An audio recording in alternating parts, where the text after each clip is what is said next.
किया। फिर मुझे छेड़ने में ये आ गया यहाँ खड़ा हो जूनियर था, अब वो सीनियर हो गया मुख्यमंत्री। एनिमल्स या पहले सबसे पहले झुके अखिल भारतीय प्राकृतिक चिकित्सा परिषद द्वारा अपने 80वें संकल्पना वर्ष और 41वें राष्ट्रीय सम्मेलन का आयोजन कुरुक्षेत्र में किया गया। 8 से 10 मार्च तक दुखमंजन महादेव मंदिर हॉल परिसर में आयोजित कार्यक्रम के तीसरे दिन संस्था के अध्यक्ष प्रोफेसर डॉक्टर शंकर कुमार सान्याल, हरियाणा योग आयोग के सदस्य डॉक्टर मनीष कुकरेजा, हरिजन सेवक संघ दिल्ली के प्रदेश अध्यक्ष भगवान शर्मा, सचिव डॉक्टर निशा बल त्यागी, अखिल भारतीय प्राकृतिक चिकित्सा परिषद के उपाध्यक्ष डॉक्टर RS डब्बास, डॉक्टर स्वामी शंकरानंद सरस्वती, महासचिव डॉक्टर नरेंद्र प्रसाद सिंह आदि ने दीप प्रज्वलन के साथ कार्यक्रम का उद्घाटन किया। कार्यक्रम की शुरुआत अस्मिता भौमिक, पृथा कुंडू, रुद्राणी गोप तथा आरव नाइक ने योग प्रदर्शन से किया। डॉक्टर मनीष कुकरेजा ने इनोवेटिव वे ऑफ योग पर अपना व्याख्यान तथा वीडियो प्रस्तुत किया। तीसरे दिन का विषय सद्भावना था। डॉक्टर निशा बल त्यागी ने कहा कि सद्भावना के बगैर सामाजिक समरसता की कल्पना भी नहीं की जा सकती है तथा प्राकृतिक चिकित्सा ऐसी विद्या है जो सद्भावना को अपना औषधि मानती है। श्री भगवान शर्मा ने कहा कि गांधी जी ने जो सद्भावना का बीज रोपा था उसकी प्रासंगिकता हमेशा बनी रहेगी। डॉक्टर स्वामी शंकरानंद सरस्वती ने कहा कि गांधी जी के चिंतन और प्रयोग की दो धाराएं प्राकृतिक चिकित्सा और सद्भावना एक दूसरे की पूरक है जो तन और मन को स्वस्थ करती हैं। डॉक्टर नरेंद्र प्रसाद मिश्रा ने कहा कि परंपरा विलासिता सद्भावना के माध्यम से ही विश्व कल्याण तक पहुंचा जा सकता है। विश्व गुरु बनने की प्रक्रिया में सद्भावना की सीढ़ी है। इसके अलावा दयाल सिंह, सतीश राठी, एडवोकेट सुरजीत सिंह तथा जगदीश चौधरी ने भी इस अवसर पर अपने विचार रखे। डॉक्टर प्रदीप ठाकुर ने धन्यवाद ज्ञापन दिया।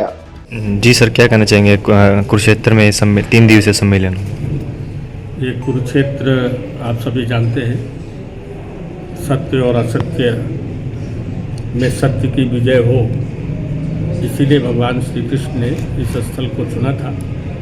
तो अभी जैसे हमारे अध्यक्ष महोदय ने बताया कि आज जो वर्तमान स्थिति है इसमें प्राकृतिक चिकित्सा का प्रचार प्रसार और सद्भावना का प्रचार प्रसार परम आवश्यक है, क्योंकि हमारे देश में रोगियों की संख्या प्रतिदिन बढ़ती जा रही है। हम सभी लोग जानते हैं कि हम हर इंडिविजुअल, हर व्यक्ति इस देश की एक इकाई है, एक ईंट है। अगर एक व्यक्ति स्वस्थ होगा तो फिर परिवार स्वस्थ होगा, परिवार स्वस्थ होगा, गांव स्वस्थ होगा, समाज स्वस्थ होगा और फिर हमारा देश स्वस्थ होगा। कोई भी देश सत्ता में बने रहने के लिए, माने अस्तित्व में बने रहने के लिए स्वस्थ होना बहुत ज़रूरी है। तो इसके लिए ये जो प्राकृतिक चिकित्सा है ये केवल एक चिकित्सा पद्धति ही नहीं है, ये आर्ट ऑफ लाइफ है, ये जीवन जीने की कला है। अगर इसके सिद्धांतों का, इसके नियमों का पालन करेगा आदमी तो उसको बीमारी ही नहीं, मतलब आरोग्य जिसको बोलते हैं ना, वो उसका लाभ उसको मिलेगा। और ये सारी चीज़ें बिना आपसी सद्भाव के इन चीज़ों का प्रचार प्रसार भी संभव नहीं है। उसके लिए जो हमारे पूज्य महात्मा गांधी जी ने हमें सत्य का, अहिंसा का, सद्भावना का, प्रेम का जो उपदेश दिया है, हम चाहते हैं कि उसको हम स्वयं पालन करें और अधिक से अधिक लोगों तक पहुंच करके सही तरह से उस चीज़ को प्रस्तुत करके उनको भी बताएं। क्योंकि कई बार क्या होता है कि कई चीज़ जो कही जाती हैं लोगों को समझ में नहीं आता, उनको लगता है ये पता नहीं क्यों कह रहे हैं, ये सद्भावना का इनका क्या मतलब है। लेकिन जब हम उसके पास जाएंगे और उसको अच्छे से बात करेंगे तो वो भी इस चीज़ को स्वीकार करेंगे।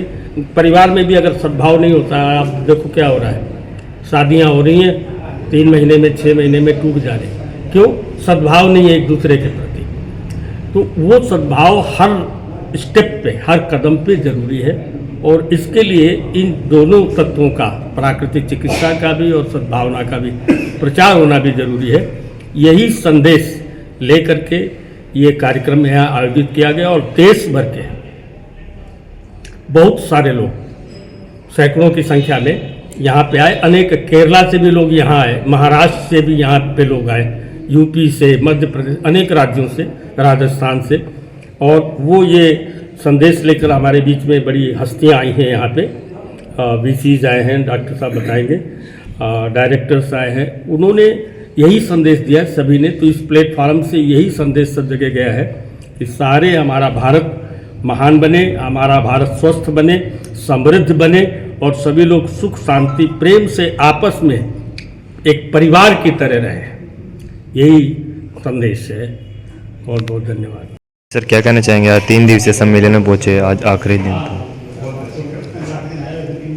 अखिल भारतीय प्राकृतिक चिकित्सा परिषद एक बहुत बड़ा प्रतिष्ठान है।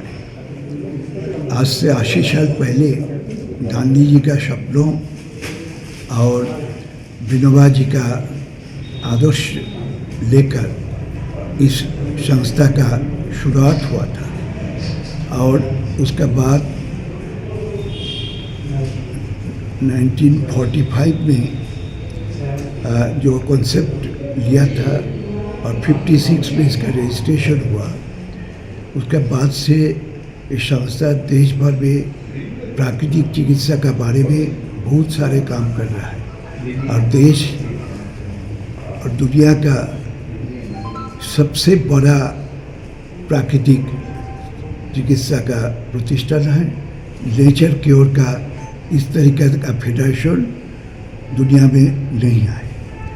तो जिस प्रतिष्ठान में गांधी जी, विनोबा जी, बालकबा भावे, Morarji Desai, forward prime minister Morarji Desai और दीदी निर्मला देशपांडे, केवल भूषण जी, सिद्धेश्वर प्रसाद जी, आपका Shri Mohan Narayan, all stalwarts of the country was the head of this institution and इसका काम बहुत अच्छा हो रहा है। लेकिन आज नया दुनिया में चिकित्सा खर्चा बहुत ज़्यादा जो ordinary people can not afford, लेकिन प्राकृतिक चिकित्सा का घर घर तक हम पहुँचे आए और इसको खर्चा भी कम है और देशी सिस्टम है जो नेचर के साथ यह है, जो सत्यों का साथ यह है, जो वैदिक चिंता है, उसको हम लोग किस तरीके से पहुँचाए, ये इसके लिए 3 दिन का सम्मेलन हम लोग किया है। कुरुक्षेत्र का जहाँ महाभारत का युद्ध हुआ, जहाँ अर्जुन श्री कृष्ण का यह है पवित्र भूमि है। इस पवित्र भूमि में हम शपथ लिया है देश और देश के हर कोना में प्राकृतिक चिकित्सा को बड़े परिमाण में सबको बीच में ले जाएंगे और लाखों लाखों इसका रीच जैसा बढ़े, इसके लिए हमारा कोशिश रहेगी। इसका साथ साथ सद्भावना का सम्मेलन भी हम लोग कर रहा है। कहे सद्भावना सबसे बड़ा चीज़ है।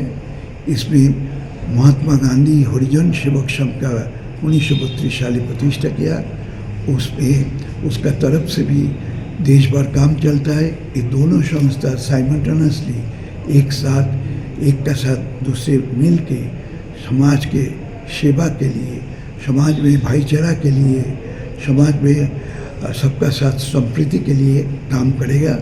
और इस काम में हम चाहता है सब एक साथ जुड़े।